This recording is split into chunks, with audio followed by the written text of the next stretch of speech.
अभी कहना चाहिए मेरा कुछ YouTube अपलोड नहीं हुआ है, उसमें मैं एक ब्लड ग्रुप के बारे में पढ़ाया हूँ। एक क्या पढ़ाया हूँ? Blood group. आप लोगों को संभवतः मैं 11वीं में भी बताया हूँ कि ब्लड ग्रुप कहना चाहिए हमारे शरीर में कितने प्रकार के होती है, या फिर विश्व में जितने भी कहना चाहिए मानव है, ह्यूमन है, तो पूरे कहने चाहिए विश्व में मुख्य रूप से 4 प्रकार की ब्लड ग्रुप पाई जाती है। कितने प्रकार की पाई जाती है? 4 प्रकार की ब्लड ग्रुप पाई जाती है।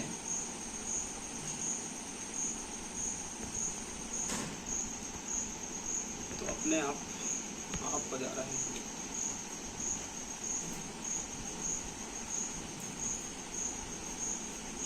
हम लोग पढ़ रहे थे बायोलॉजी के अंतर्गत जो कहना चाहिए वंशागतिकी का सिद्धांत। वंशागतिकी का सिद्धांत उसके लास्ट पेज में है RH फैक्टर। RH फैक्टर का संबंध ब्लड ग्रुप से संबंधित है। RH फैक्टर का संबंध किससे है? ब्लड ग्रुप से संबंधित है। आप लोग को मैं पहले ही बताया था कि कहना चाहिए ब्लड ग्रुप 4 प्रकार का होता है। वैसे तो कहना चाहिए विश्व में सभी लोगों को देखेंगे तो कई पुस्तकों में कहना चाहिए 10-12 प्रकार का बताया जाता है, लेकिन मुख्य रूप से 4 प्रचलन में है ब्लड ग्रुप। जैसे कि मान low blood group A, blood group B, blood group AB, blood group O। ठीक है जी। तो ब्लड ग्रुप कहना चाहिए 4 प्रकार की होती है। Blood group A, blood group B, blood group AB, blood group O। इसको मैं मेंडल के नियम में, मेंडलवाद को जो विचलन है उसमें विस्तृत रूप से आपको मिलेगा। ठीक है। वो वीडियो अभी अपलोड नहीं हुआ है, अपलोड होगा तो उसको जरूर देखना। ब्लड ग्रुप 4 प्रकार का बताया हूँ, कौन किसको दे सकता है, कौन किससे ले सकता है। ठीक है। उसके बाद कहना चाहिए पॉजिटिव है कि निगेटिव है, किसके आधार पर ये निर्धारण होती है, ये मैं पूरी तरह से उसमें बताया हूँ। तो वहां पर आपका फंडामेंटल पूरा क्लियर हो जाएगा। तो यहाँ पर मैं शॉर्टकट बता रहा हूँ क्योंकि ये RH फैक्टर से क्या है, ये रिलेटेड है। तो कहना चाहिए blood group A, blood group B, blood group AB, blood group O। O को हम लोग क्या कहते हैं? Universal donor. यूनिवर्सल डोनर मतलब विश्वव्यापी दाता कहते हैं। विश्वव्यापी दाता इस कारण कहते हैं क्योंकि इसमें एंटीजन क्या होती है? अब्सेंट होती है। अतः ये किसी भी व्यक्ति को क्या कर सकता है? रक्त दे सकता है। इसी कारण इसको कहा जाता है यूनिवर्सल डोनर, विश्वव्यापी दाता। ब्लड ग्रुप AB, इसको कहा जाता है यूनिवर्सल रिसिपिएंट, विश्वव्यापी ग्राहक, क्योंकि इसमें एंटीबॉडी क्या होती है? अब्सेंट होती है। अतः ये किसी भी व्यक्ति से रक्त क्या कर सकता है? ले सकता है। तो इसको इंग्लिश में कहेंगे यूनिवर्सल रिसिपिएंट। इंग्लिश, हिंदी में क्या कहेंगे? विश्वव्यापी ग्राहक। ठीक है। उसके बाद कहना चाहिए ब्लड ग्रुप A और ब्लड ग्रुप B, इनका कोई ये यूनिवर्सल डोनर या यूनिवर्सल रिसिपिएंट ये दोनों नहीं है। यूनिवर्सल डोनर में O को याद रखना, यूनिवर्सल रिसिपिएंट में AB को याद रखना। तो ये कहना चाहिए ब्लड ग्रुप है ये। लेकिन यहाँ पर ये क्लियर नहीं हो रहा है कि ब्लड ग्रुप हमको पता है ये पॉजिटिव में होता है और निगेटिव में होता है। पॉजिटिव में होता है और किस में होता है? निगेटिव में होता है। तो कुछ पॉजिटिव होते हैं और कुछ क्या होते हैं? निगेटिव होते हैं।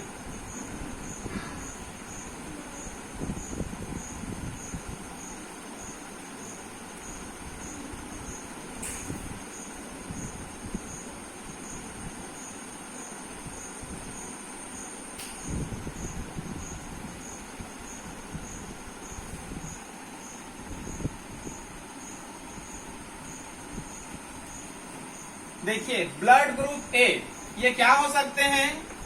पॉजिटिव हो सकते हैं। और ये क्या हो सकते हैं? पॉजिटिव हो सकते हैं। ये क्या हो सकते हैं? निगेटिव हो सकते हैं। B भी क्या हो सकते हैं? निगेटिव हो सकते हैं। A भी क्या हो सकते हैं? पॉजिटिव हो सकते हैं। A भी क्या हो सकते हैं? निगेटिव हो सकते हैं। O पॉजिटिव हो सकते हैं और निगेटिव हो सकते हैं। क्लियर? तो ये पॉजिटिव और निगेटिव को हम लोग कैसे जानेंगे? इस पॉजिटिव और निगेटिव को जानने के लिए हमको RH फैक्टर का अध्ययन करना पड़ेगा। किसका अध्ययन करना पड़ेगा? RH फैक्टर का अध्ययन करना पड़ेगा। RH फैक्टर का खोज कैसे हुआ मैं बता रहा हूं। 1940 की बात है। 1940 की बात है। दो वैज्ञानिक लॉयड स्टीनर और वीनर नामक साइंटिस्ट, लॉयड स्टीनर और वीनर नामक साइंटिस्ट, इन दोनों साइंटिस्ट ने मिलकर एक प्रयोग किया। और प्रयोग किस पर किया था? रिहिसस मैकाका नामक बंदर पर। रिहिसस नामक बंदर पर क्या किया था? प्रयोग किया था। तो ये देखा गया एक बंदर के रक्त को दूसरे बंदर के कहना चाहिए शरीर में क्या करा देते हैं? प्रविष्ट करा देते हैं। तो उस बंदर की क्या हो गई? मृत्यु हो गई। तो इन वैज्ञानिकों ने देखा कि ये क्या कहना चाहिए, क्या चीज है, कि कैसे हुआ कि एक बंदर का ब्लड को हम लोग उसी जाति के कहना चाहिए दूसरे बंदर के शरीर में कहना चाहिए इंजेक्ट करते हैं, तो उस बंदर की क्या हो जाती है? मृत्यु हो जाती है। तो फिर कहना चाहिए ब्लड का रिसर्च किया गया। तब कहना चाहिए इन वैज्ञानिकों ने एक्सपेरिमेंट के बाद बताया कि एक बंदर के शरीर में क्या पाई जाती है? RH फैक्टर पाई जाती है, और एक बंदर के ब्लड में RH फैक्टर नहीं पाई जाती है। तो RH फैक्टर क्या है? एक अतिरिक्त प्रोटीन है। RH फैक्टर क्या है? एक अतिरिक्त प्रोटीन है। मतलब जिस बंदर के ब्लड में, जिस मानव के ब्लड में RH मतलब एक अतिरिक्त प्रोटीन पाई जाती है, उस अतिरिक्त प्रोटीन को क्या कहा जाता है? RH factor. RH factor.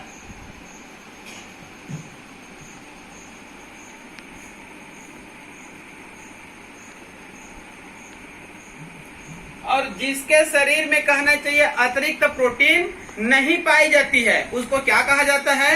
RH negative. Clear? RH factor क्या है? एक अतिरिक्त प्रोटीन है। RH फैक्टर एक क्या है? अतिरिक्त प्रोटीन है, जिनके शरीर में पाई जाती है, मतलब ब्लड में पाई जाती है, उसको हम लोग RH फैक्टर या RH पॉजिटिव कहेंगे। और मान लो कहने चाहिए किसी व्यक्ति के शरीर में अतिरिक्त प्रोटीन नहीं पाई जाती है, तो उसको हम लोग क्या बोलेंगे? RH फैक्टर नहीं है, मतलब उससे हम किससे दर्शाएंगे? हम लोग निगेटिव से दर्शाएंगे। क्लियर? तो प्रकृति में कहना चाहिए जितने भी मानव हैं उनमें 99% व्यक्तियों में RH फैक्टर पाई जाती है। मतलब हम लोग सब क्या हैं? पॉजिटिव हैं। आप लोग कहने चाहिए अपना ब्लड ग्रुप टेस्ट कराए होंगे, तो किसी का कहने चाहिए A आएगा, किसी का B आएगा, किसी का AB आएगा, किसी को O आएगा। ठीक है? तो संबंधित ब्लड ग्रुप का क्या रहेगा? पॉजिटिव। जैसे कि मान लो कहने चाहिए मेरा B है, तो मेरा ब्लड ग्रुप क्या है? B positive. क्या है? B positive. तो इसी प्रकार से कहना चाहिए विश्व में लगभग 98 से 99% व्यक्तियों का क्या होता है? पॉजिटिव रहेगा। 1 से 2% व्यक्तियों का क्या रहेगा? निगेटिव रहेगा। क्लियर? मतलब हमारे शरीर में एक अतिरिक्त प्रोटीन है, तो हम लोग RH फैक्टर है, मतलब संबंधित ब्लड ग्रुप को क्या लिखेंगे? पॉजिटिव लिखेंगे। लाखों व्यक्ति में एक व्यक्ति ऐसे होते हैं जिनके शरीर में RH फैक्टर नहीं होते हैं, एक्स्ट्रा प्रोटीन नहीं होते हैं, अतः उनका संबंधित ब्लड ग्रुप का क्या रहेगा? निगेटिव रहेगा। और इतना याद रखेंगे, जो संबंधित ब्लड ग्रुप है तो निगेटिव वाले पॉजिटिव को दे सकते हैं, निगेटिव वाले पॉजिटिव को दे सकते हैं, लेकिन पॉजिटिव वाले निगेटिव को नहीं देख सकते। क्लियर? मैं उदाहरण बता रहा हूं। जैसे कि मेरा ब्लड ग्रुप कहना चाहिए B पॉजिटिव है, मेरा ब्लड ग्रुप क्या है? B पॉजिटिव है। ठीक है? तो मैं जनरली तौर पर ब्लड किनसे ले सकता हूं? B वाले से ले सकता हूं। मेरा ब्लड ग्रुप जनरली तो मान लो कहना चाहिए B पॉजिटिव है। ठीक है? तो एक कहना चाहिए सामान्य ज्ञान की बात है कि मैं किस व्यक्ति से कहना चाहिए ब्लड ले सकता हूं? B पॉजिटिव से ले सकता हूं।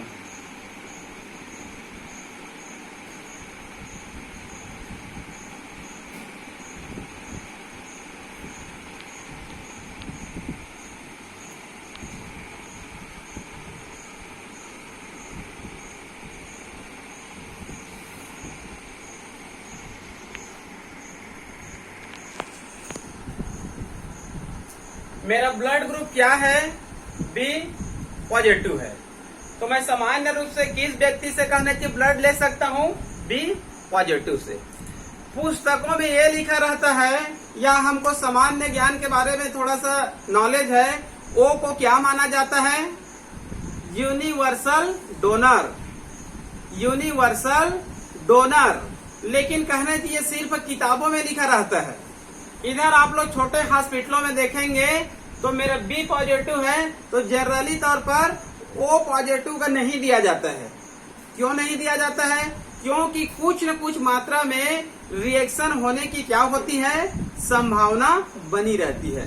तो उच्च हॉस्पिटलों में, ठीक है, जो बड़े बड़े कहने चाहिए हॉस्पिटल होती है, वहां जनरली तौर पर ओ को कहना चाहिए अन्य ब्लड ग्रुप वाले को दिया जा सकता है, क्योंकि थोड़ी बहुत कहना चाहिए रिएक्शन होती है तो वहां पर डॉक्टरों की क्या होती है?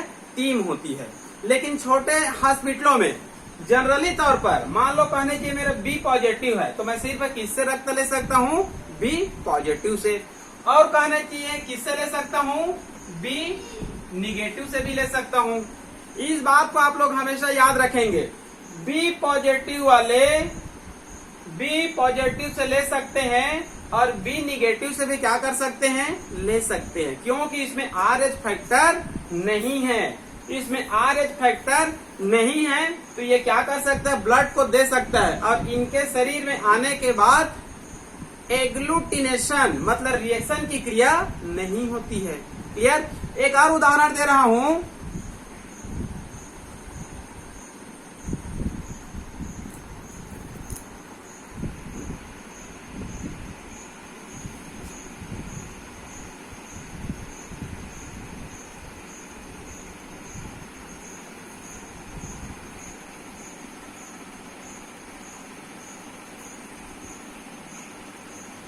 खत्म हो गया शायद जी, इसको बंद कर दो, परेशान कर रहा है।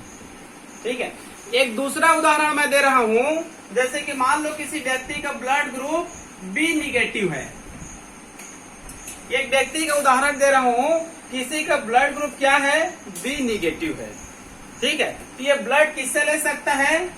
बी निगेटिव से तो ले सकता है, लेकिन कहना चाहिए बी पॉजिटिव से नहीं ले सकता है, क्योंकि इनके शरीर में क्या पाई जाती है? अतिरिक्त प्रोटीन पाई जाती है।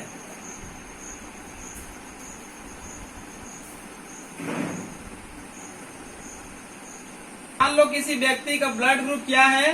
बी निगेटिव है, तो जनरली तौर पर कहना चाहिए वो किनसे रक्त ले सकता है?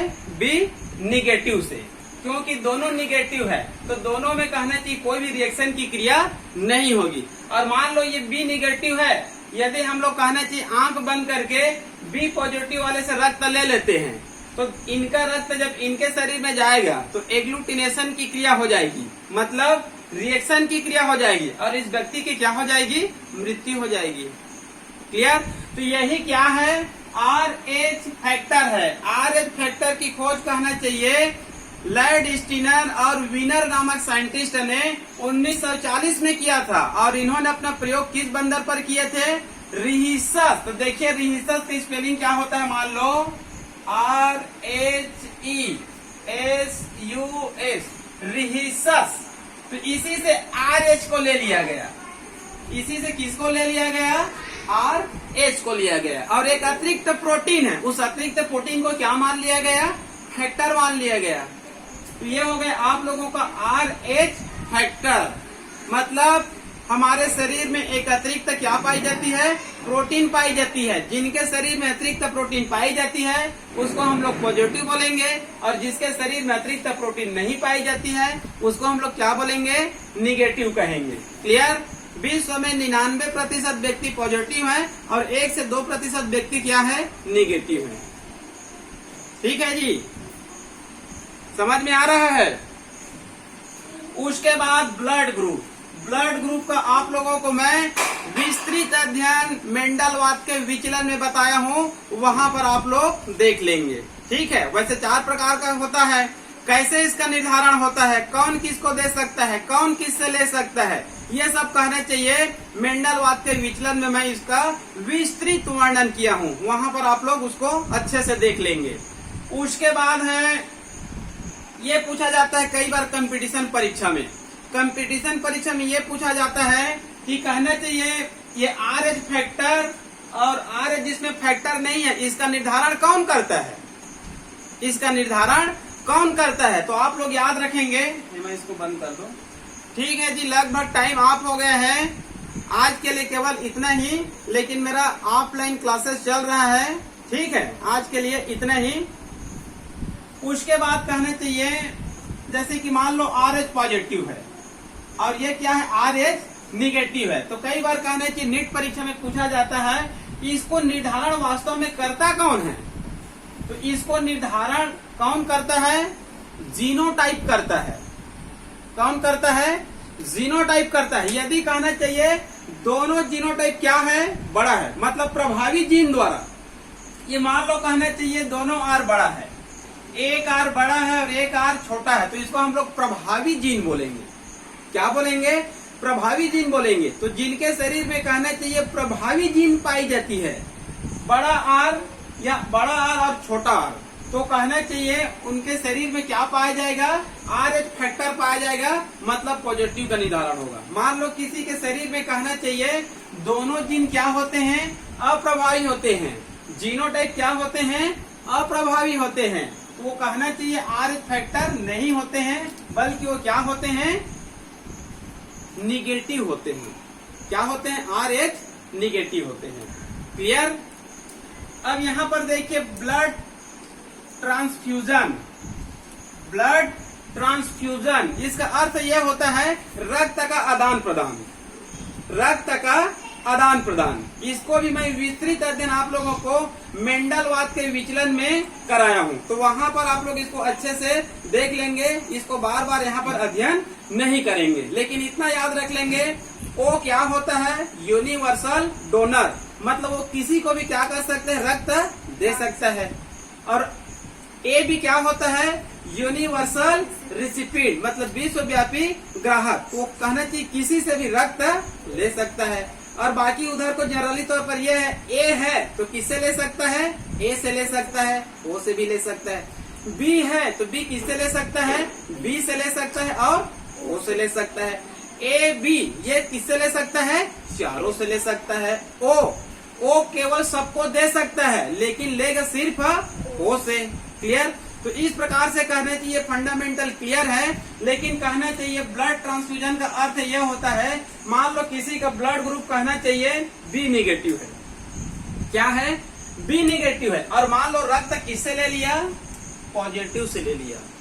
किससे ले लिया, पॉजिटिव से ले लिया। तो इनका रक्त जब इनके शरीर में जाती है तो दोनों के रक्त के बीच आपस में क्या होती है, एक रिएक्शन हो जाती है। उसको विज्ञान शब्द में एग्लूटिनेशन कहा जाता है। मतलब एग्लूटिनेशन हो जाएगा, रिएक्शन की क्रिया हो जाएगी, और ये व्यक्ति के शरीर में रिएक्शन होने के बाद इनका शरीर क्या हो जाएगा, तुरंत एलर्जी हो जाएगा, पूरे शरीर में दाने दाने आ जाएंगे, और यहाँ तक कि शरीर भी फूल सकते हैं, और इस व्यक्ति की आगे चलकर 1-2 दिनों में क्या हो जाएगी, मृत्यु हो जाएगी। यदि कहना चाहिए अच्छे डॉक्टर के पास नहीं ले गए, अच्छे कहने चाहिए हॉस्पिटल तुरंत नहीं ले गए, तो एग्लूटिनेशन के कारण इसकी क्या हो सकती है, मृत्यु हो सकती है। इसी कारण कहना चाहिए ब्लड ट्रांसफ्यूजन, मतलब रुधिर का आदान प्रदान के पहले क्या किया जाता है, ब्लड का टेस्ट किया जाता है। बिना ब्लड टेस्ट का, ब्लड का कहना चाहिए ट्रांसप्लांटेशन या डोनेशन की क्रिया नहीं होती है। यहाँ तक कि तो हॉस्पिटलों में जो डोनेट करने वाले होते हैं ना, केवल ब्लड ग्रुप का टेस्ट नहीं किया जाता है, उनमें टाइफाइड है कि नहीं, मलेरिया है कि नहीं, डायबिटीज है कि नहीं, हिपेटाइटिस है कि नहीं, एड्स है कि नहीं, उसका इम्यून सिस्टम ठीक अच्छे ढंग से है कि नहीं। मतलब लगभग 1,500-2,000 का टेस्ट होता है। जैसे कई बार मैं देखा हूँ कई व्यक्ति क्या बोलते हैं कि आज मैं अपनी जिंदगी में 10वीं बार ब्लड क्या किया हूँ, डोनेशन किया हूँ। कोई फेसबुक में लिखते रहते हैं अपने फोटो सहित, ठीक है, ये मेरा 5वां ब्लड डोनेशन है। कोई कहता है मेरा 7वां ब्लड डोनेशन है, ठीक है। तो ब्लड डोनेशन करना अच्छी बात है, ब्लड डोनेशन करना अच्छी बात है, लेकिन ब्लड डोनेशन करने वाले को फायदा ये होता है कि ब्लड देने के पहले उनका लगभग 1,500 से 2,000 का क्या किया जाता है, टेस्ट किया जाता है। तो देने वाले को फायदा हुआ कि नहीं हुआ। मैं भी कहना चाहिए एक बार अपनी माँ को ब्लड दिया था, आज से कहना चाहिए 8-10 साल पहले, ठीक है। तो कहना चाहिए चंपा का हॉस्पिटल है, जिसको कहना चाहिए छोटे मिशन के नाम से जाना जाता है। तो वहां पर मेरा कम से कम 2,000 का पहले टेस्ट हुआ। तो सभी टेस्ट किए, वो सभी टेस्ट क्या आए, निगेटिव आए। मतलब typhoid negative, malaria negative, diabetes negative, AIDS negative और हिपेटाइटिस निगेटिव। तो देने वाले को फायदा यह होता है कि उनके शरीर का क्या हो जाता है, टेस्ट हो जाता है। अतः व्यक्ति को बीच बीच में क्या करना चाहिए, ब्लड डोनेशन करना चाहिए। क्लियर। तो यही कहने की क्या है, ब्लड ट्रांसफ्यूजन, रक्त का आदान प्रदान। क्लियर। उसके बाद देखते हैं चेंज इन क्रोमोसोमल स्ट्रक्चर। मतलब कई बार क्या होता है, जो क्रोमोसोम की स्ट्रक्चर होती है उसमें क्या हो जाती है, चेंजेज हो जाती है, जिसके कारण कहने की हमारे शरीर में कई रोग हो जाते हैं, ठीक है। इससे पहले हम लोग यहाँ पर जो पढ़ रहे हैं जेनेटिक डिसऑर्डर ही है। इसके पहले कहना चाहिए हम लोग Down syndrome, Edward syndrome, Patau syndrome, Turner syndrome, Klinefelter syndrome, phenylketonuria, alkaptonuria, albinism, sickle cell anaemia, thalassaemia, haemophilia, colour blindness, ये सब जेनेटिक डिसऑर्डर है। मतलब हमारे शरीर में होने वाले क्या है, ये आनुवांशिक विकार है। तो उसी अंतर्गत लास्ट में एक छोटा सा कहना चाहिए टॉपिक है, यदि हमारे शरीर में कहना चाहिए 46 क्रोमोसोम तो होती है, हमको पहले से पता है। तो कहना चाहिए इन क्रोमोसोम की एक निश्चित क्या होती है, स्ट्रक्चर होती है।